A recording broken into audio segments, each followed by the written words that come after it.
Hey, skeptics, don't touch delete. This is Professor FrakkinNUTS, and it's time for another edition of FrakkinNUTS, the one place where truth can't hide.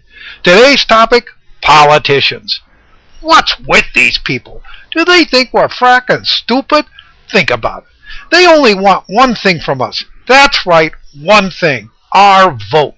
And to get it, they'll say any frackin' thing you can imagine. And since everyone believes different things, well, they're going to try and confine us to voting blocks like right wing, left wing, undecided, labor, evangelical, pro-choice, pro-life, and even pro-death. Yeah, that's right. There's even a voting block for those of us that are for euthanasia. That's a fancy word for wanting to off yourself when you become a frackin' vegetable. God forbid we should be able to make that decision for ourselves. But here's the thing. We aren't voting blocks. We're all individuals. But they can't deal with that. There's too many of us, so they've got to pigeonhole us so they can lie to us in groups. Here's how it works. They leave their fancy Washington apartments, they get in their limos, and they travel to a place that they don't intend to set foot in for another 4 more years. Now, this would be anywhere where there are real people who've got that one thing they want, a vote. Places like army bases, churches, meatpacking plants, or the American Rifle Association annual gun show.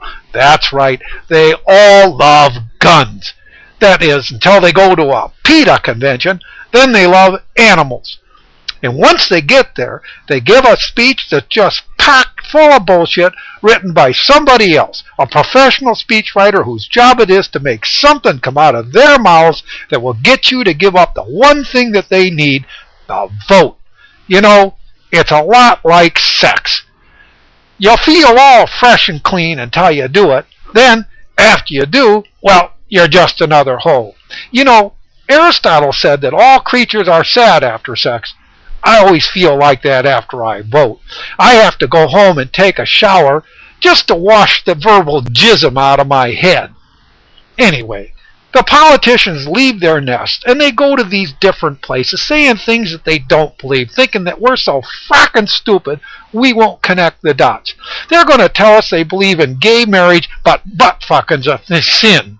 They believe pro-choice up until maybe month 3 when the fetus stops looking like a tadpole, and then life becomes precious because, well, someday it can vote. Or they're for universal health care so long as it's administered by the insurance industry, you know, like the insurance industry has our best interest at heart.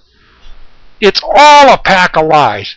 And why? Well, because they need something else to win the election, and they need lots of it. Money.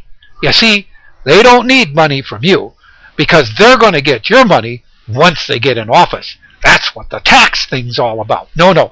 They need money for TV ads. Now, this is where the really professional liars create media extravaganzas that entirely blur the separation of fantasy and reality, church and state, truth and falsehood. These guys are so good that they make politicians look honest, just like plain folk, you know, people like you and me. Don't you frackin' believe it. You see, our vote comes with no strings attached. Once you give it up, they're done with you.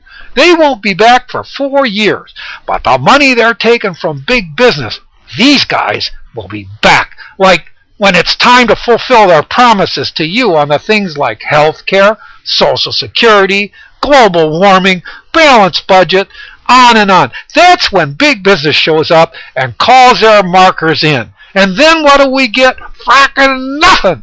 That's what we get. The simple truth is, you can't judge a politician by what they say. You have to judge them by what they do. And in fact, this is the one thing that makes them really nervous. They're afraid you might actually look at their record. So what's the first thing they lie about? Their record. Here are some examples. Nut Romney.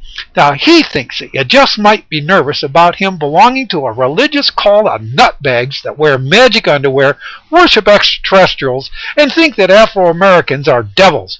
He's afraid that you might think that this kind of idiotic nonsense might just cloud his judgment, and you'd be right, too. So what does he do? He goes on TV, and he tells you that religion will never enter his political decision-making process. Yeah, right, fracking moron. Hillary Clinton. Now, she wants to give you a balanced budget, Social Security, universal health care, on and it makes you feel good, doesn't it? Gives you a warm feeling in the pit of your stomach. But did she do this while she was in the Senate? No. She was busy voting for the fracking war in Iraq, and she voted for the surge, too. You know, the war is going to cost you, your children, and their children their fracking futures. You can't vote for anyone who voted for the war, period. Let's see, who's next? Rudy Giuliani. He wants you to think that he's for cutting taxes, winning the war in Iraq, and most of all, justice with a capital J. This guy is a self-proclaimed Mother Teresa of the 9/11 victims. He's a guy that grabbed Bernie Carrick's arm and cried, "Bernie, thank God George Bush is our president." Yeah, thank freaking God. We're going bankrupt at the hands of that born-again moron. Great thinking, Rudy. Good judge of character. You know, Rudy is the guy that put the Office of Emergency Management on the 23rd floor of the World Trade Center after it had already been hit once. Duh. But that's not his real problem. No. What he's really concerned about is that you might think he's a crook. So what's the primary plank in his campaign? Justice. Well, let's look at the record. He appointed Russell Harding to head housing. Russell pleaded guilty to fraud and corruption. He appointed Richard Roberts to health and hospitals. Roberts pled guilty to perjury for buying a car for Rudy with public funds. He appointed Bernard Carrick as police commissioner, and then he was linked to organized crime and pled guilty for obstruction of justice. What else? Well, he supports marriage for heterosexuals, of course, but not for gays. But he apparently believes in adultery, divorce, and the misuse of public funds. So, yeah, you can trust this guy. It's fracking bullshit. Who's next? Mike Huckabee. Now, he's afraid that you might think that he's using religion to further his own political gains and that he might continue to do this in office. No. Let's see. He's an ordained Southern Baptist minister who worked for the TV evangelist James Robinson. Certainly he didn't learn to use religion to manipulate people for his own personal gain there, did he? Here's a collection of his contradictions. He's pro-life, but then he's pro-guns, pro-Iraq war, so apparently he's pro-death too. And he believes in biblical inerrancy, and that is that the Bible is without error. For Christ's frackin' sake, that was written 2,000 years ago, and it's full of mistakes. This is the 21st century, folks. You want another president like George frackin' Bush to carry on a lunatic war against the Muslims? Haven't we had enough of this religious bullshit yet? Oh, and he doesn't believe in evolution, and he wants creationism taught in schools instead of science. Forget it. The United States is a secular government, and we don't want it run by religious zealots who want to invade our lives and tell us what to think and do. Yeah. Well, you get the idea. It's bullshit, I tell you. They're full of it. You don't find out what they're going to do until they get in office. Don't you believe a thing they say. Look at what they've done up until today. If you don't like what they did in the past, you won't like what they do tomorrow. That's guaranteed. We've got real problems in the world, folks. We're going down the tube. We're going bankrupt running an illegal war in Iraq instead of addressing problems at home for the taxpayers of America. Don't vote for anyone that supports this illegal war.